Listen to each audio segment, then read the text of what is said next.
Azure ஊராட்சியில் நடைபெற்ற தெருமுனை பிரச்சார கூட்டத்திற்கு மாவட்ட கழக செயலாளரும் முன்னாள் அமைச்சருமான வி சோமசுந்தரம் கலந்து கொண்டு சிறப்புரையாற்றினார். காஞ்சிபுரம் கிழக்கு ஒன்றிய பகுதி செயலாளர் களக்காட்டூர் ராஜு அவர்கள் தலைமையில் காஞ்சிபுரம் கிழக்கு ஒன்றிய மகளிரணி செயலாளரும் ஆசூர் ஊராட்சி மன்ற தலைவருமான சசிகலா தேவ் ஆனந்த் அவர்கள் முன்னிலையில் காஞ்சிபுரம் மாவட்டம் ஆசூர் ஊராட்சியில் மக்கள் விரோத விடியா திமுக ஆட்சியின் அவலங்களை மக்கள் மன்றத்தில் முன்னெடுத்து வைக்கும் தெருமுனை பிரச்சார கூட்டம் நடைபெற்றது.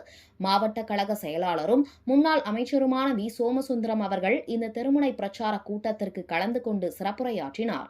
அவர் பேசியதாவது, தமிழகத்தில் போதை கலாச்சாரம் வேரூன்றி விட்டதாகவும் முதல்வர் மு க ஸ்டாலின் அவர்கள் மகளிர் உரிமை தொகையுடன் கோடைக்கால தொகை என சேர்த்து மொத்தம் 5000 ரூபாய் மகளிர்களுக்கு வழங்கிய பணம் மதுபானம் விற்பனை வழியாக அன்று ஒரே நாளில் 520 கோடி ரூபாய் அரசாங்க கஜானாவிற்கு வசூலாகிவிட்டது என்றும் திமுக அரசாங்கம் மக்களை ஏமாற்றி வருவதாகவும் கூறினார். மேலும் கூட்டத்தில் கலந்து கொண்ட மகளிர்களுக்கு சேலைகளும் ஆண்களுக்கு வேஷ்டிகளும் வழங்கப்பட்டது.